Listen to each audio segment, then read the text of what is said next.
तो क्या चल रहा है जिंदगी में। आज मैं जिन भूत स्टोरी का फर्स्ट पार्ट लाया हूँ जिसका तुम लोगों को बेसब्री से इंतजार था। इस वीडियो में दो स्टोरी हैं जो बहुत ज्यादा इंटरेस्टेड हैं, तो चलो स्टार्ट करते हैं। पहली स्टोरी में ये कहते हैं कि ये स्टोरी मेरे कजन की फैमिली की है। जब मेरे कजन मैट्रिक में थी उन लोगों ने किराए के घर लिया और वहीं पे शिफ्ट हो गए। वो घर बहुत अरसे से बंद था। शुरू शुरू में तो सब ठीक ठाक था, लेकिन शिफ्टिंग के तकरीबन 4 माह बाद एक मरतबा जब मेरी कजन स्कूल से वापसी आ रही थी तो उसको किसी ने जोर से धक्का दिया। तो उसने अपनी छोटी बहन से पूछा कि मुझे किसने धक्का दिया।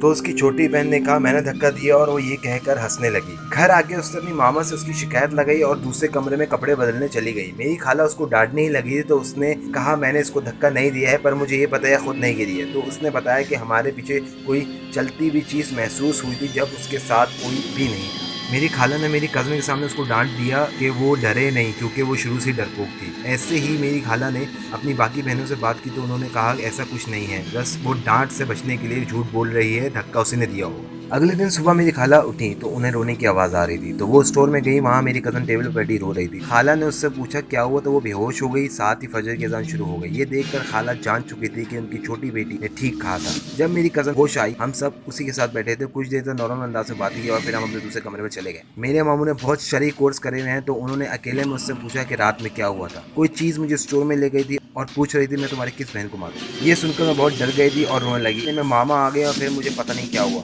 तो हमारे मामू को पता लग गया था कि घर में कोई चीज़ है। हमारे नानो और खाला घर के पास ही रहते थे, तो हम सबके घर में जितनी कुरानी आयातें अल्लाह के नामों वाले फ्रेम हमने सब उनको दे दिया, और वो जिन उनके स्टोर में रहता था और उनका बड़ा कमरा स्टोर के आगे था। उस कमरे में वो सारे फ्रेम्स लगा दिए गए। कुछ दिन सुकून गुजरे और फिर मेरी कजन बैठे बैठे रोने लगी। मेरी खाला उसके पास ही बैठी थी। उन्होंने पूछा क्या हुआ, तो वो खिड़की की तरफ इशारा करके कहने लगी कि वो कह रहा है कि ये सब हटाओ। उनकी सबसे छोटी बहन अभी घर नहीं आई थी, मगर जल्द ही आने वाली थी, और वो जिन कह रहा था ये हटाओ, अगर आज मैं अंदर नहीं गया तो वो भी आज घर नहीं आएगी। मेरी खाला बचपन से ही बहुत बहादुर थी। उन्होंने कहा जिनसे बोलो जो करना है कर ले, ये नहीं हटेंगे। तो उसके बाद उन्होंने मामू को फोन करा, वो उसकी बहन को अपने घर ले आए। फिर जैसे ही रात हुई उसकी दूसरी बहन घर से निकली और गली के नुक्कड़ पर कच्चे के ढेर पर जाकर बैठ गई। उसे घर से बाहर जाता देख के मेरी खाला ने अजल कुर्सी पढ़ना शुरू कर दी और उसके पीछे पीछे गई और उसके पास जाके भी अजल कुर्सी पढ़ती रही। कुछ देर बाद वो खुद ही उनके साथ घर आ गई और सो गई, और उसको कुछ याद भी नहीं था कि उसके साथ कुछ ऐसा हुआ है। इवन 2 माह छोटे मोटे वाकयात के साथ गुजर गए और मेरी कज़न के 10th के पेपर स्टार्ट हो गए। वो पेपर्स में बहुत बीमार हो गई थी और उसके पेपर्स भी बहुत बुरे हुए थे। वैसे मैंने सुना है कि बच्चों को ये चीज़ें नज़र आती हैं, मगर तुम्हें कुछ इस बारे में पता हो तो मुझे कमेंट सेक्शन में ज़रूर बताओ।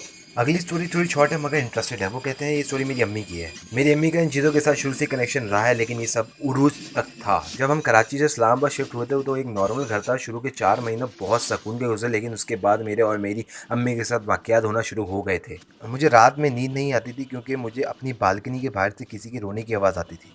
अक्सर रात में मुझे अपने कमरे के दरवाजे से एक लंबे कद की औरत गुजरते हुए दिखाई देती थी, और एक दफ़ा एक बहुत लंबे कद का आदमी भी मुझे मेरे दरवाजे से झांकते हुए नजर आया। वो बिल्कुल काले थे और उनके मुंह भी बहुत काले थे, जैसा कि साया। एक दिन स्कूल से मैं घर आया और सो गया, और कुछ देर बाद मेरी अम्मी ने मुझे जगाया। उन्होंने मुझे बताया कि उन्होंने एक बूना आदमी ड्रेस शर्ट और जीन्स की पैंट में देखा था। जब वो उनके पास गई और पूछा कि कौन हो तुम, तो वो भाग गया। वो हमारे मेन गेट के दरवाजे से आर पार हो गया। उसके कुछ दिनों बाद मैं शाम में अपने कमरे में बैठा हुआ था तो मेरी अम्मी ने मुझे बुलाया। उनकी आवाज़ बहुत घबराई हुई थी। वो आई, मैं उनके पास गया तो उन्होंने मुझे बताया कि मैं आराम कर रही थी। उनका बाजू उनकी आंख पर था। जैसे ही उन्होंने बाजू हटाया तो देखा कि 3 औरतें 2 मर्द उनके बराबर में खड़े और वो उनको देख रहे थे और बहुत ज़ोर ज़ोर से हंस रहे थे। उनके चेहरे बहुत काले और सूखे हुए थे। तो मेरी अम्मी खाला के साथ मौलवी के पास गई तो उन मौलवी ने कहा कि ये 3 औरतें 2 मर्द आपके साथ हमेशा रहेंगे, आप कहीं भी चले आएँ। आज भी कराची आने के बाद उनकी मौजूदगी का एहसास होता है। कभी बर्तन गायब हो जाते हैं तो कभी अपनों के बुलाने की आवाज़ आती है। बर्तन गायब हो जाने का एक्सपीरियंस तो मैंने भी करा है, मगर देखने वाली चीज़ें बहुत ज़्यादा स्कैरी होती हैं। एंड आई होप कि आजकल आपके साथ सब ठीक हो। तो आज के लिए ये दो स्टोरी बहुत थी, और अगर तुम्हारे पास कोई इंटरेस्टेड स्टोरी है तो कमेंट सेक्शन में लिखो। अगर इंटरेस्टिंग हुई तो मैं अपनी अगली वीडियो में इसको ज़रूर शामिल करूँगा, और कोई वीडियो हो तो एविडेंस के तौर पर मुझे ज़रूर भेजो। बस आज के लिए इतना था। मेरी लास्ट वीडियो इधर है, जाके ज़रूर देखो। चैनल को लाजमी सब्सक्राइब करो। तो फिर मिलते हैं अगली वीडियो में नए टॉपिक के साथ।